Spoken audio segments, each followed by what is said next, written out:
Token number C15 छिटो counter number 3 मा आइज। टोकन नम्बर C15 छिटो काउन्टर नम्बर 3 मा आइज। अंकल अंकल ओ अंकल डार्लिङ तिमी कहाँ गएको मलाई छोडेर? तिमीलाई मैले कहाँ खोजिन? I miss you darling, I miss you so much. हे यो के गरेको भन्ने? घरमा बुढी छैन तपाईको? को हो तपाईँ बाबु? टोक्ने अनि किन त्यसरी रिसाएर हेर्नु भएको मलाई? चुप लाग बोका बुढो। तपाईको पालो आइसक्यो, जानु छिटो। कता जानु पर्ने हो बाबु? यता अंकल यता। मेरो खाता खोल्नु पर्ने थियो नानी। हस् अंकल म खोल्दिन्छु। डकुमेन्ट्स ल्याउनु भएको छ? ल्याएको छु नानी। खोइदिनुस् त मलाई। ए लिनुस्। साले तू के हो यो सब? डकुमेन्ट्स माग्नु भएन? हामीले तपाईको डकुमेन्ट मागेको, तपाईको शाखा सन्तानको होइन। यो मेरै डकुमेन्ट्स हो बाबु। यहाँ मेरो जन्म दर्ता, बिहे दर्ता, स्कुल सर्टिफिकेट, कलेज सर्टिफिकेट, घरको लाल पूर्जा, डिभोर्स पेपर सबै छ। तपाईहरुलाई जे जे चाहिन्छ सबै छ यहाँ। नागरिकता छ? हजुर। नागरिकता छ कि छैन भनेको? ओहो त्यो चाहिँ ल्याउन बिर्सेछु। अघि नै भन्नु पर्दैन नागरिकता पनि चाहिन्छ भनेर? लौ अघि नै कसरी भन्ने? हामीलाई थाहा हुन्छ र को के कामले आएको हुन्छ भनेर? के गर्ने त अब? नागरिकता बिना हुँदैन? हुँदैन नि। जानुस् सुरुमा नागरिकता लिएर आउनुस्। हेत तेरी समस्या पो भयो त हौ। के गर्ने होला? आइडिया। बाबु म तिमीलाई गाडी भाडा दिन्छु कि मेरो घर गएर नागरिकता लिइदेऊ न ल। थैट हुँदैन। म ब्याङ्कको काम गर्न आएको कि तपाईको काम गर्न आएको? प्लिज बाबु त्यस्तो नभन्नुस् न। आज मैले जसरी भए नि खाता खोल्नु पर्ने छ के? त्यो तपाईको समस्या हो नि अंकल, मेरो हो र? हेर हेर बोलेको। आज भोलिको बच्चाहरू के साह्रो स्वार्थी भएको होला। नानी तपाईँ जानुहुन्छ? सरी अंकल मेरो त झन् सास फेर्ने फुर्सद छैन। तपाईको जस्तो अझै 30 जनाको खाता खोल्नु छ मैले। 1 सेकेन्ड पनि वेस्ट गर्न मिल्दैन। के हुँदैछ हौ? मेरो पालो आएन? हेर्नु न बाबु, खाता खोल्नु भनेको नागरिकता घरमै पो बिर्सेछु। तपाईँ ल्याइदिनुहुन्छ मेरो नागरिकता? अबे साले ओ अंकल खुस्क्यो कि क्या हो? चिन्नु न जान्नु म किन ल्याउनु तपाईको नागरिकता? नागरिकता ल्याइदिनु भयो भने म तपाईँलाई चक्लेट खाने पैसा दिन्छु नि त। अरे तपाईले मलाई 6-7 वर्षको बच्चा देख्नु भयो? चक्लेटको लागि जे पनि गर्ने? त्यसो भए मोमो खाने पैसा दिन्छु नि त। पर्दैन। मोमो चाउमिन केही खानु छैन मलाई। खोइ हट्नुस्, मेरो काम सकेर जान्छु म। ल ठिक छ, त्यसो भए अर्कै ब्याङ्कमा जम्मा गर्छु मेरो 2 करोड रुपियाँ। 2 करोड? हजुर 2 करोड 202 रुपियाँ। नयाँ खाता खोलेर जम्मा गर्नु पर्यो भनेको, तर नागरिकता नभएर सबै चौपट भयो। केही छैन, मेरो अर्को ब्याङ्कको पनि खाता छ, त्यसमै जम्मा गर्नु पर्यो। अब कसले भनेको नयाँ खाता खोल्दा नागरिकता चाहिन्छ भनेर? तिमीले हो भुलक्कड केटी। बिर्स्यौ हिजोबाट रुल चेन्ज भइसक्यो भनेर? अबदेखि खाता खोल्दा फोटो मात्र भए पुग्छ, नागरिकता त पछि दिँदा नि हुन्छ। रुल साँच्चै चेन्ज भएको हो र? मैले पनि नागरिकता ल्याउनै बिर्सेछु। राम्रो गर्नु भएछ, भेरी गुड। हो र? Thank you. चुप लाग्नुस्, पर गएर बस्नुस्, तपाईको पालो आएको छैन अहिले। अंकल तपाईँ किन उभिनु भएको? आउनुस् न भित्रै बस्नुस्।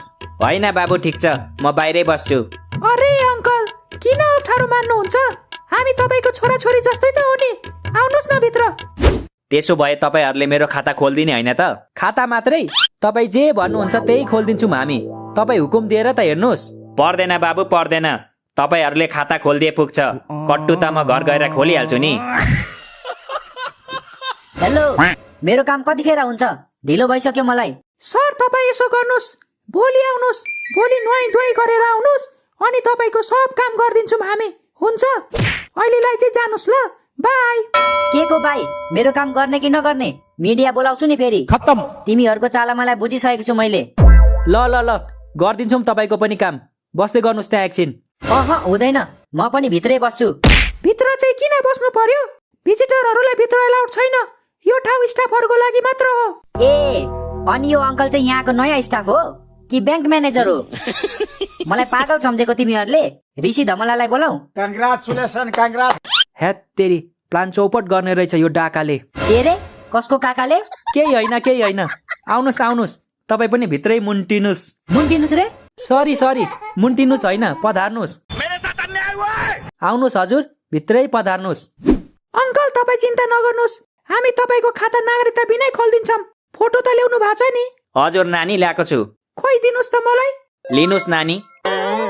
मैले फोटो भनेको अङ्कल पोस्टर होइन तपाईँको पासपोर्ट साइज फोटो छैन मेरो त पासपोर्ट नै छैन झन् पासपोर्ट साइजको फोटो कहाँबाट हुन्छ हौ ए मेरो अङ्कल पासपोर्ट साइज फोटो भनेको सानो फोटो हो के हामीले डकुमेन्ट्सतिर टाँस्छौँ नि हो त्यो फोटो भनेको ए बुझे त्यो ब्याकग्राउन्ड पुरै सेतो कि त पुरै निलो भएको फोटो हजुर त्यही फोटो त्यो फोटो अरू फोटो भन्दा धेरै सानो हुन्छ होइन त हजुर एकदम सही भन्नुभयो अनि त्यो फोटो खिच्दा पोज नै दिन मिल्दैन होइन त हो अङ्कल हो त्यही हो सब थाहा रहेछ त तपाईँलाई खोइ कहाँ छ त त्यो फोटो त्यो त मैले जलाइदिएँ किन जलाउनु भएको त्यो फोटो किनकि त्यो फोटोमा मेरो डिम्पल नै देखेको थिएन त्यसैले पासपोर्ट साइज फोटो खिच्दा कसले डिम्पल देखाएर खिच्छ हो? कसले खिच्छ कन्ट्रोल रेखा कन्ट्रोल 2 करोडको सवाल छ ओके सरी अङ्कल मैले हजुरसँग यसरी बोल्नु हुँदैन थियो केही छैन नानी घरमा दिन हुँ यो भन्दा चर्को आवाज सुन्नुपर्छ मैले हो र अङ्कल आन्टी पनि म जस्तै रिसाउनुहुन्छ कि क्या हो होइन नि नानी तिमी त रिसाउँदो मात्र रहेछौ आन्टी त बौलाउनु हुन्छ एक दिन त कुकरको सिटी लागेन भनेर त्यही कुकरले झट्टारो हानेको छ मलाई ओ नो ओ यस म त त्यसो भए बिहे नै गर्दिन के रे आई मिन अहिले नै गर्दिन पछि गर्छु भनेको के तिमी फर्म भर न के हेरेको त्यसरी अङ्कल तपाईँको नाम मेरो नाम ठोक बहादुर हो नानी ठोक बहादुर कस्तो नाम हो यो ठोक बहादुर खोइ नानी कस्तो मेरो मामाले राखिदिनु भएको नाम हो यो अनि तपाईँको थर मेरो थर चाहिँ विलियम्स हजुर नानी ठोक बहादुर विलियम्स हो मेरो पुरा नाम अङ्कल तपाईँको बाबा विदेशी हो नि बाबु कसरी थाहा भयो तपाईँको नाम सुनेर थाहा भयो नि कसरी थाहा हुनु र तपाईँलाई थाहा छ अङ्कल तपाईँको नाम सुनेर 2टा कुरा थाहा हुन्छ नि के बाबु एउटा त यही तपाईँको बाबा विदेशी रहेछ भनेर अनि अर्को चाहिँ तपाईँको मामा 1 नम्बरको बोका रहेछ भनेर नत्र कुन चाहिँ मामाले आफ्नो भान्साको नाम ठोक बहादुर राख्छ भन्नु त बात तो सही है होला त्यही भएर मेरो मामाले 3-3वटा बिहे गर्नु भएको रहेछ अङ्कल तपाईँको उमेर भन्नुहोस् त अब नानीलाई के ढाट्नु हेर्दा त 40 वर्षको देखिन्छु तर 50 हो खासमा अनि काम चाहिँ के गर्नुहुन्छ नि काम पनि भन्नु र भन्नु पर्यो त अङ्कल यहाँ फर्ममा लेख्नु परेन खासै ठुलो काम त गर्दिन त्यही अमला बेच्छु मम्मी के भयो नानी के भयो भूत देख्यौ कि क्या हो केही होइन अङ्कल उसलाई घरिघरि मम्मीको याद आउँछ के त्यही भएर मम्मी भन्दै कराउँछ ए हो र बिचरा नानी लेउ अमला खाऊ मन हल्का हुन्छ नाइ हुन्न उता लानुस् यसलाई उता लानुस् के भयो नानी अमला खानु त राम्रो हो नि एउटा अमलामा 10वटा स्याउको भिटामिन हुन्छ थाहा छैन तिमीलाई जेसुकै होस् म खादिन तपाईको अमला यहाँ ल्याउनुस् त्यो अमला मेरो जिएफलाई लगेर दिन्छु म भुलेर पनि त्यो अमला आफ्नो जिएफलाई नदिनुस् पछि पछुताउनु पर्ला किन के छ र यो अमलामा त्यो मलाई थाहा छैन तर तपाईँले यो अमला आफ्नो जिएफलाई दिनुभयो भने पछि तपाईँ धेरै पछुताउनुहुन्छ तेरो बाउले भन्छ ल त्यसो भए इङ्ग्लिस पढाउने म्यामलाई दिन्छु जहिले पनि टक इन इङ्ग्लिस भनी बस्छ अब यो अमला दिएर उहाँको मुखै बन्द गरिदिन्छु ल बेस्ट अफ लक तपाईँलाई पनि मलाई चाहिँ किन त्यो तपाईँले 9 महिनापछि आफै थाहा पाउनुहुन्छ ल अङ्कलको फर्म भरिसक्यो होइन अब मेरो भरौँ त कहाँ सक्नु अझै बाँकी छ नि तेरी कति टाइम लाग्यो के छिटो गर्नु न हौ ढिलो भइसक्यो मलाई तिमीलाई चाहिँ के को हतार छ के घर गएर पनि लुडो खेल्ने त होला नि तपाईँलाई थाहा हुन्छ म घर गएर लुडो खेल्छु कि के गर्छु भनेर आफू जस्तै सम्झिनु भयो कि क्या हो 2 घण्टा अमला बेच्ने अनि दिनभरि घरमा थन्किने 2 घण्टा रे हरेक दिन 20 केजी अमला बेच्छु म र त्यति बेच्नलाई मलाई 6 घण्टा लाग्छ तिमी बेचेर देखाउ त 2 घण्टामा सक्छौ ल म 20 केजी अमला 2 घण्टामा बेचेर देखाउँछु त्यसपछि के दिनुहुन्छ मलाई ल ठिक छ तिमीले 20 केजी अमला 2 घण्टामा बेच्यौ भने म तिमीलाई मेरो पार्टनर बनाउँछु अनि तिमी र म मिलेर बेच्नुपर्छ अमला टाइट तिम्रो अमला तिमी नै बेच 20,000 को काम छोडेर तिम्रो अमला बेच्छु म अमला बेचेर 60,000 कमाउँछु अब भन 60,000 अङ्कल तपाईँको फोन नम्बर दिनु त म पनि भोलिबाट अमला बेच्छु तपाईँसँग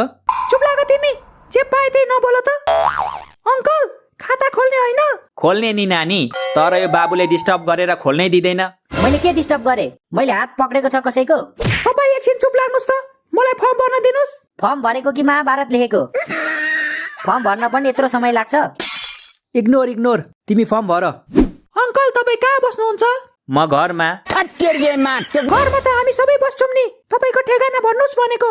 ए ठेगाना ल लेख्नुहोस्। हात्तीटोल गैडा मार्ग वडा नम्बर 10 भ्यागुतो महानगरपालिका। Pablo.